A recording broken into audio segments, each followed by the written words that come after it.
स्वागत है आपका मेरे YouTube चैनल डिवोशनल स्टोरी में। दोस्तों, आज मैं आपको भगवान कृष्ण ने स्नान करती गोपियों के वस्त्र क्यों चुराए थे, ये एक पुरानी कथा सुनाने जा रही हूँ। भगवान कृष्ण के स्नान करती गोपियों के वस्त्र क्यों चुराए। जैसे कि हम सब जानते हैं कि भगवान विष्णु ने कृष्ण अवतार में सबसे ज़्यादा लीलाएं की, तभी हम सभी भगवान कृष्ण को लीलाधार के नाम से भी जानते हैं। दोस्तों, हम सब जानते हैं कि भगवान कृष्ण बहुत ही ज़्यादा नटखट थे और बचपन में गोपियों के घरों से माखन चुरा कर खाया करते थे। तो दोस्तों, एक दिन नदी में नहाते गोपियों की वस्त्र चुरा लिए थे। दोस्तों, लेकिन वस्त्र चुराना श्री कृष्ण का एक ऐसी लीला है जिसको लेकर आज तक कई सवाल खड़े करते हैं। श्री कृष्ण को कटघरे में लाकर खड़े करने की कोशिश करते हैं। उनकी लीला को गलत और अनुचित बताने का हमेशा से प्रयास किया जाता है। भगवान कृष्ण ने स्नान करती गोपियों के कपड़े क्यों चुराए थे, क्या है लीला और क्या है इस लीला के पीछे का असली रहस्य, आज हम इस वीडियो के माध्यम से बताने वाले हैं। नदी में नहाती हुई गोपियों के वस्त्र चुरा लेना ये बाल कृष्ण की एक नटखट का नहीं बल्कि उनकी एक लीला थी, जिसके माध्यम से उन्होंने बालपन में गोपियों को एक अच्छी सीख सिखाना चाहा। न सब उपयोग को बल्कि आज के समाज की स्त्रियों को भी इसका वर्णन हमें शास्त्रों में मिल जाता है। दोस्तों, पद्म पुराण में वर्णित कथा के अनुसार एक दिन की बात है जब गोपियां जल में स्नान करने के लिए तालाब में उतरती हैं। भगवान कृष्ण पेड़ पर बैठकर यह दृश्य आराम से देख रहे होते हैं। जब गोपियां नहाने के लिए व्यस्त हो जाती हैं तो श्री कृष्ण ने गोपियों के वस्त्र चुरा कर छुपा लिए।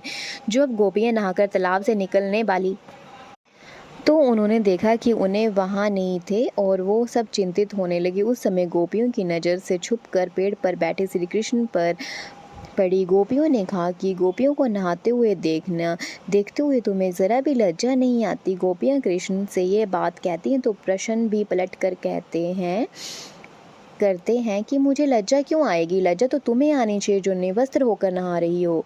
गोपियाँ श्री कृष्ण से कहने लगी, हमसे गलती हो गई है, अब ये बताओ तुमने हम सब के वस्त्र कहाँ रखे हैं। पहले तो कृष्ण गोपियों को मना कर देते हैं क्योंकि उनके बार बार अनुरोध करने पर भी हाथ जोड़ने पर कृष्ण बता देते हैं कि उनके वस्त्र वृक्ष पर हैं, पानी से निकल कर आओ और इन्हें ले जाओ।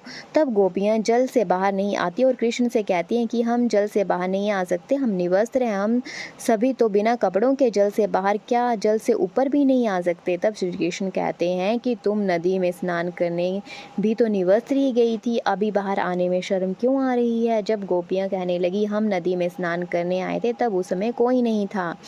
ये सुनकर कृष्ण कहते हैं कि तुमने ये कैसे सोच लिया कि यहाँ पर कोई नहीं था, क्योंकि मैं तो हर पल हर जगह मौजूद होता हूँ और हाँ, उस समय मेरे अलावा आसमान में उड़ते पक्षी और अन्य पशु भी तुम्हें निवस्त्र देखा है।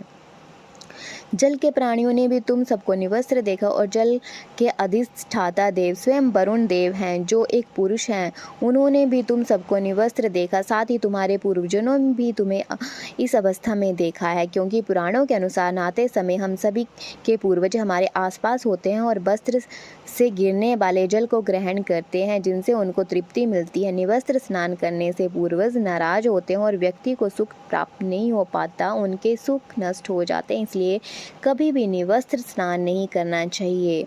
कृष्ण गोपियों को ये अद्भुत सीख देने के बाद उनके वस्त्र लौटा देते हैं और कहते हैं कि जब तक मनुष्य शरीर स्वरूप इस माया के बंधन में बंधा हुआ रहता है तब तक मोक्ष को प्राप्त नहीं हो सकता। माया बंद रहने से मनुष्य को वैकुंठ में प्रवेश करना ही संभव हो जाता है। यही समझाने के लिए मैंने तुम्हारे वस्त्र चुराए थे। फिर कृष्ण आगे बताते हैं, गोपियों, इस बात में कोई शक नहीं कि तुम संपूर्ण रूप से मुझे समर्पित हो, फिर भी तुम्हारी वस्त्र माया का प्रतीक है जो तुम्हारे और परमात्मा के बीच में ऐसी बाधा पैदा कर रही है कि तुम सभी ये जानते हुए कि ईश्वर के आगे सब निवस्त्र हैं, फिर भी जल से बाहर नहीं आ पा रही हो, जबकि ईश्वर के करीब जाने के लिए माया तो क्या स्त्री पुरुष होने के बंधनों को भी से भी मुक्त होना पड़ता है। कारण दोस्तों, एक और कारण है जिसके कारण श्री कृष्ण वस्त्र हरण लीला की थी, पर ये इतना रहस्य है कि इसे केवल वही समझ सकते हैं जिनके दिल में माया नहीं है, सिर्फ श्री कृष्ण के लिए प्रेम रहता है। दोस्तों, गोपियाँ श्री कृष्ण को पति रूप में पाने के लिए बचपन से कात्यायनी व्रत करती थी, जिससे कात्यायनी माता प्रसन्न होकर उन्हें वरदान देती है कि श्री कृष्ण उनके पति होंगे। हम जानते हैं कि निवस्त्र केवल अपने पति के सामने जा सकते हैं, यानी श्री कृष्ण लीला गोपियों को ये संदेश दे रही है कि वही उनके पति हैं और गोपियों के कात्यायनी व्रत का फल उन्हें मिल चुका है। व्रत सफल रहा है, उनका व्रत सफल रहा है, जब गोपियों की आत्मा पर केवल और केवल श्री कृष्ण का अधिकार है। अंत में आपको ये समझ ही आ गया होगा कि श्री कृष्ण का ये हास परिहास गोपियों के प्रति उनके अगाध प्रेम की भावना को प्रकट करता है। तो दर्शकों, उम्मीद करती हूँ आपको मेरी ये वीडियो पसंद आई होगी, और अगर पसंद आई तो प्लीज़ चैनल को लाइक, शेयर और सब्सक्राइब करना ना भूलें, और अधिक से अधिक आध्यात्मिक पौराणिक कथाओं को सुनने के लिए इस चैनल को प्लीज़ सब्सक्राइब करना ना भूलें। धन्यवाद।